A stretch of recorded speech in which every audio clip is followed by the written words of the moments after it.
All right, good afternoon, everybody.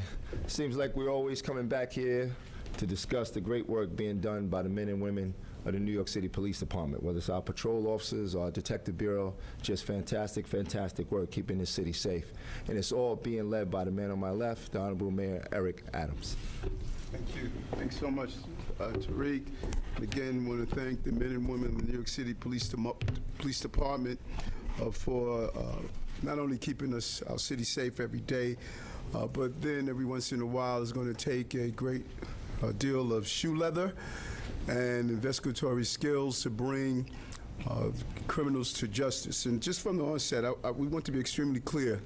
It doesn't matter if a person is a migrant, asylum seeker, or if the person is a long-term New Yorker. You break the law, it would be investigated, and it would be handled by our criminal justice system. The police department has a job to do apprehensions.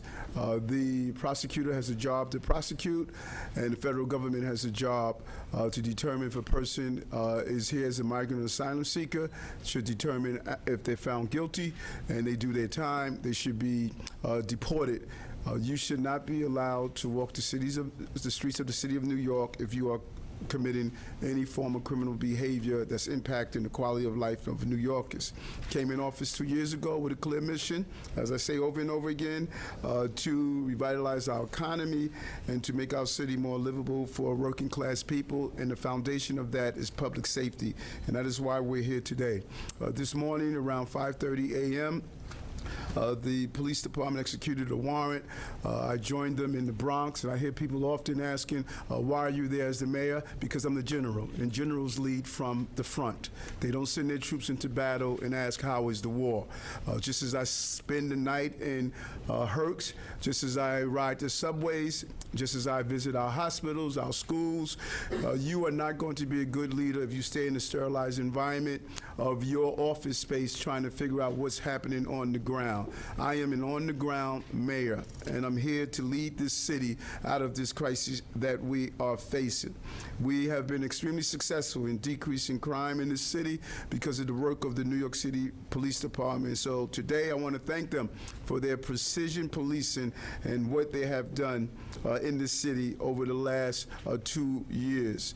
This morning, during the execution of the warrant, we are going to go into the particulars of that, on what was recovered and what this pattern is all about. We believe the individuals involved have been involved in 62 robbery incidents across our city, including our transit system, including riding on mopeds, scooters, and snatching property of New Yorkers, such as iPhones and wallets. These individuals do not have a license to steal in our city. Mopeds and scooters are being used for crimes and harming innocent people. And I want to be clear again, the law is coming for those who use mopeds illegally. That is why we have been cracking down on the illegal use of mopeds. And last week, we looked at some of the locations where a large volume of mopeds were located. It was given the appearance by those who felt as though this was some type of retaliatory action. No, it wasn't.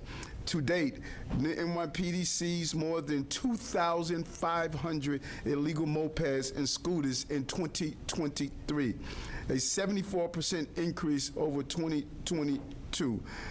While these 5 individuals are migrants, I want to reiterate the overwhelming number of 170,000+ migrants and asylum seekers are attempting to continue their next leg of their journey of pursuing the American dream.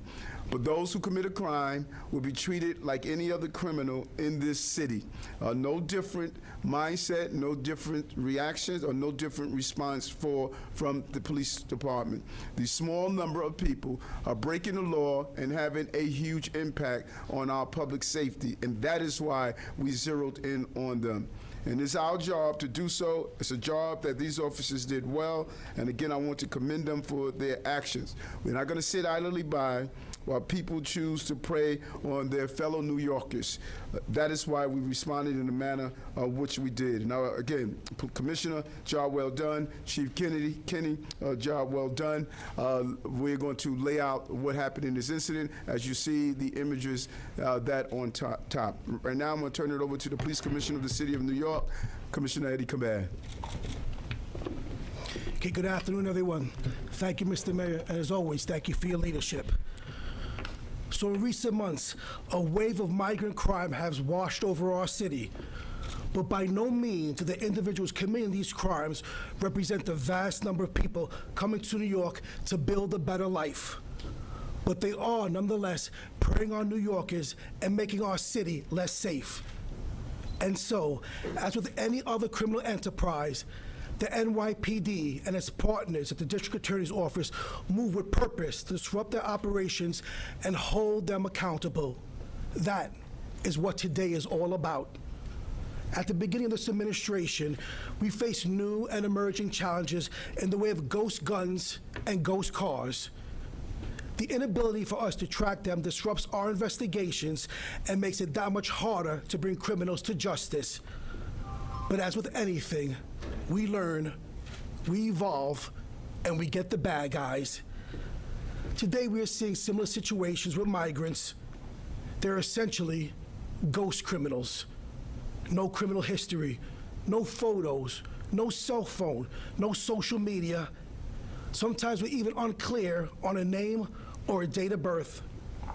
And on top of that, these operations are extremely sophisticated. They intentionally try to evade the police. But whenever there is a challenge or a dead end, you could count on the greatest detectives in the world to find a way. So relying on a great deal of traditional detective work, our investigators were relentless in their pursuit of these suspects, and steadily they began piecing clues together.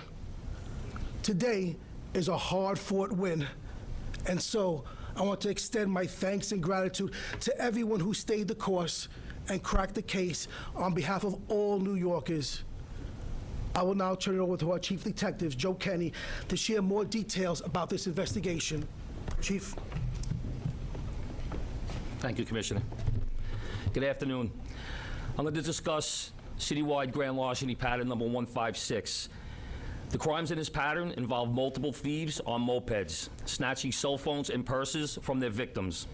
These thieves would ride up behind their victims on the sidewalk, steal their property, and then make their getaway. The majority of the victims are women, simply just walking alone. We have seen that the mopeds used in these crimes are also stolen as well. The first incident of this pattern occurred on the Upper East Side of Manhattan back in November of 2023, and the most recent hit was last night in Lower Manhattan in Chinatown. There are a total of 62 incidents that have been connected to this pattern so far, touching every borough in New York City except Staten Island, with almost 56% of these crimes taking place in Manhattan. During our investigation, we learned that these perpetrators are part of a sophisticated criminal enterprise made up of migrants who have recently arrived in the United States. This network of thieves predominantly live in the migrant shelter system. They use social media platforms to organize and coordinate their thefts. This is how they operate. The leader of the crew, identified as Victor Para, will blast out a message via WhatsApp that he is looking for phones. Power will send out specific orders for what type of phone he is looking for. And then the text will say, "I have money, I'm available, go get them." Once the messages are received, the crime wave begins, with the scooter operators making $100 a day and the actual phone snatcher making between $300 to $600 per phone that is stolen. These stolen phones are then brought to Victor Para's residence, which is located at 2970 Bronx Park East in the Bronx, which is the Parkside NYCHA development. There, Para employs a tech guy who is able to hack into these stolen phones, where he gains access to the victim's financial and banking apps. These apps are used to make illegal transactions and fraudulent purchases in the United States as well as South America. Once the victim's accounts are empty or holds are put on their transactions, Victor Para will then ship the stolen phones to Colombia to be reprogrammed. To date, we have identified 14 members of this crew. 7 have been arrested and charged with multiple counts of grand larceny. 3 have been connected to several crimes, and our warrant squad is currently attempting to apprehend them, and we are building cases on the rest. And the ringleader, Victor Para, members of the NYPD executed a search warrant at his home this morning at 2970 Bronx Park East. 22 stolen phones were recovered at this location, as well as victims' identification. 5 arrests were made, including the tech guy responsible for hacking the victims' phones and personal accounts. Mr. Para was not home at the time of this execution, but I am confident that the U.S. Marshals Regional Fugitive Task Force will locate him shortly. Mr. Para is a male Hispanic, 30 years old. His date of birth is June 21st, 1993. He has 1 prior arrest for grand larceny in Manhattan. He is from Venezuela, and we believe he entered the country sometime back in 2023, just as these robberies began to happen. To put this in perspective, Since January 1st, 2024, we have had 32 open patterns involving mopeds and phone snatches, compared to 1 this time last year. That's 147 cases, and that equals 147 victims. Thank you very much. All right, I'll take a couple of questions, but we're going to stay on topic on this case, all right? Rocco? Chief Kenny, you talk about Victor Parra's history back home. Does he bring this skill set with him, or is this something that developed here? And is there any connection between any of the people arrested linked to the Bronx case? Are they linked at all to the attack on the offices in Midtown? We're only aware of his criminal history in the United States. We don't know what kind of history he has back in his native Venezuela. And as far as the attack on 42nd Street, at this time, we have not connected any of these perpetrators to that incident. Anthony DiLorenzo. So the mayor and the police commissioner sort of touched on, in recent months, you've seen a wave of violence involving migrants wash over the city. Can you be more specific about that? Are you seeing a pattern of crime go up specifically with this group of people?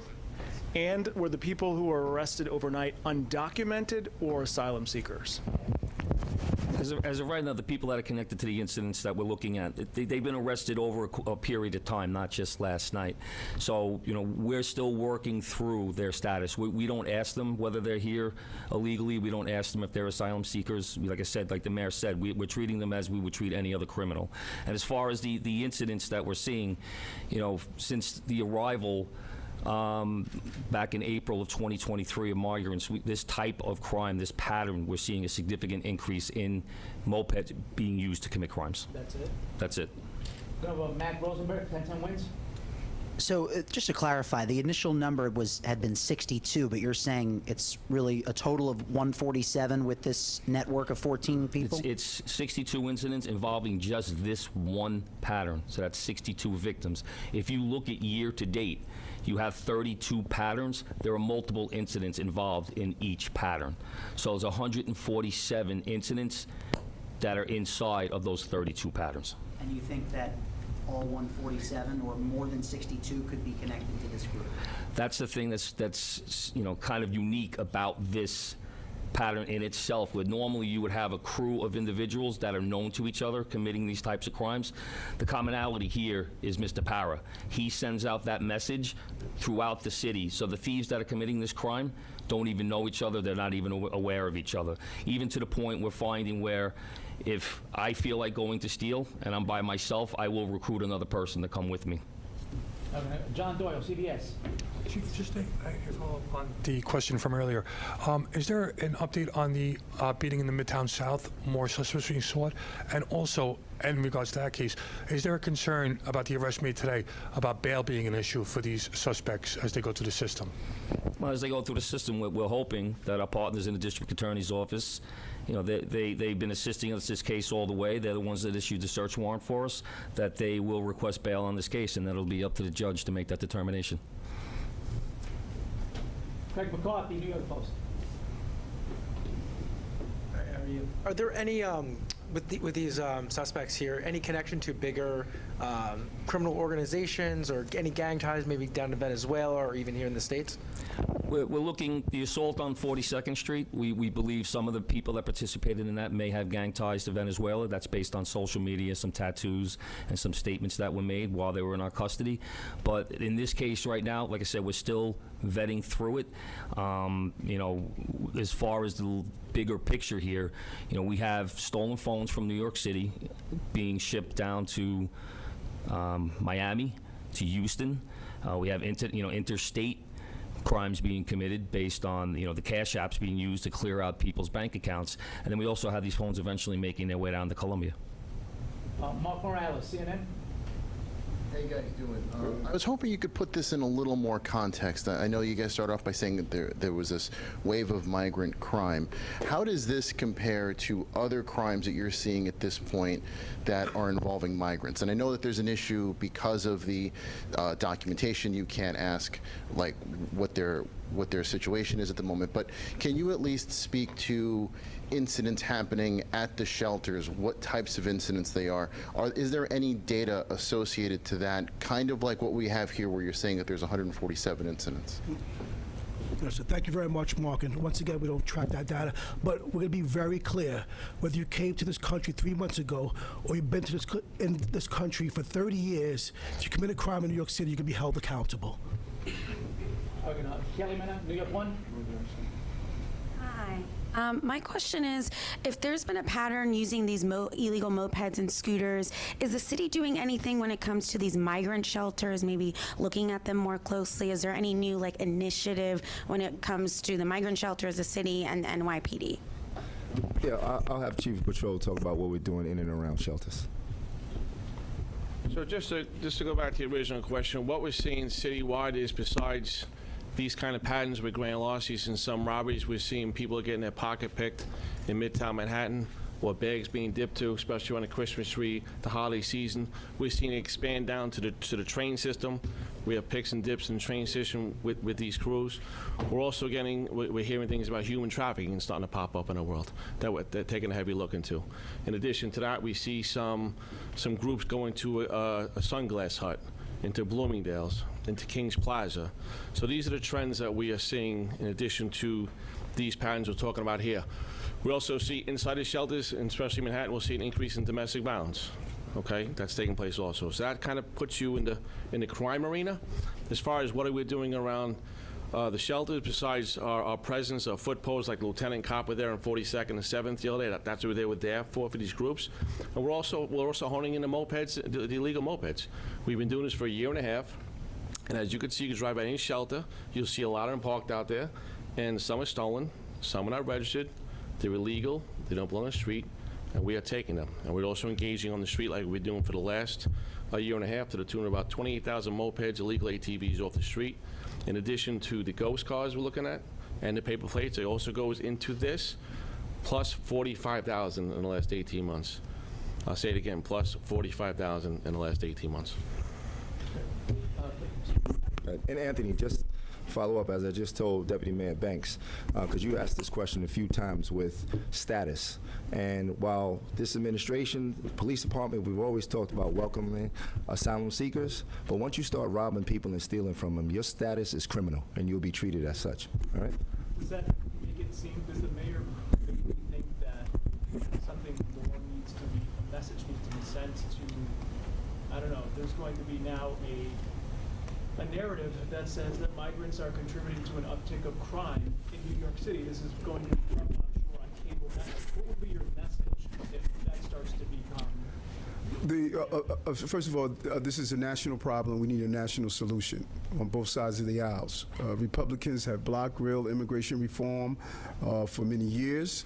It is time for us to deal with this real issue that's impacting cities. Not only New York, I speak to my mayors across the country, Chicago, Denver, we see what's playing out in Boston.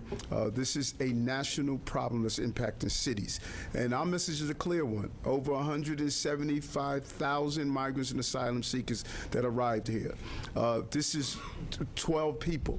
And so any New Yorker that looks at those who are trying to fulfill their next step on the American dream as being criminals, that is wrong. That is not what we're seeing. The overwhelming number of migrant and asylum seekers want to work. They want to contribute to our society. They believe that we have put a pause on their progression on contributing to our society. And we should not in any way take these criminals and state that they are the indicators of the people who are here. Just as I wouldn't take the average person in a community and say because there's a group of gang blood members that is what the community represents, or they're a group of Crips or a group of any other gang. This is a violent gang that did violent acts, and the same way we would zoom in on a blood gang, we zoomed in on them. This is not about migrants and asylum seekers. It's about criminals who committed a crime, and we would treat criminals the same if they're long-standing New Yorkers or if they just arrived here last year. These are criminals that we brought to justice. We're going to go Cristina Navarrete, Telemundo. Hi, I just want a quick question. Can you clarify how many arrests were made? And also, I know that you mentioned that Parra is still being sought. Are there any others being sought as well? And then, as a follow-up, is there any more comment on the case of the officers that were assaulted? Yeah, in this incident so far, we've made 7 arrests.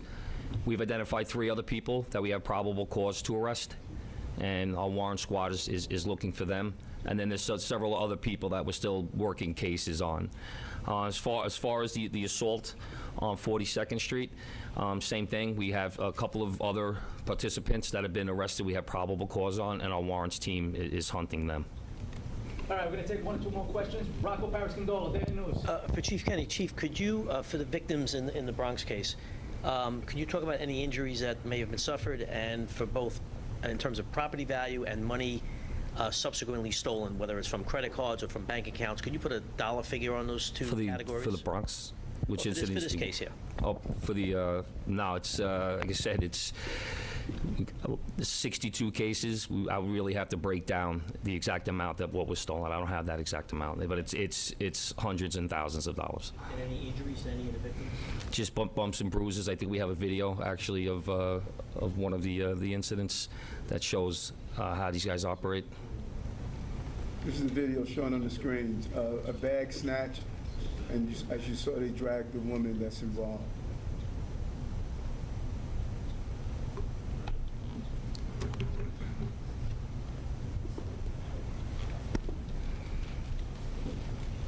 All right, we're going to take 1 last question. Joaquin, Univision. Yes, I know that you were talking about that before, but the law that de Blasio signed about not cooperating with ICE, it says that with one exception, when there is like safety concerns. You were mentioning that Parra was arrested prior, and right now is at large. So is this a time that maybe you need to grant this ICE request, especially because if you're not doing it, you are sending the message to the police that I don't care if you are hit, I'm gonna not cooperate to be responsible with the people that were criminals. We cooperate with our federal partners, and they do their thing, we do ours. We do work with them, but we do have travel restrictions put on Parra. We have the federal marshals are working with us to hunt him down, so we do work with our federal partners. But as far as arresting somebody simply based on their immigration status, which is what ICE does, we do not participate in that. All right, thanks, everybody. Thank you, everyone.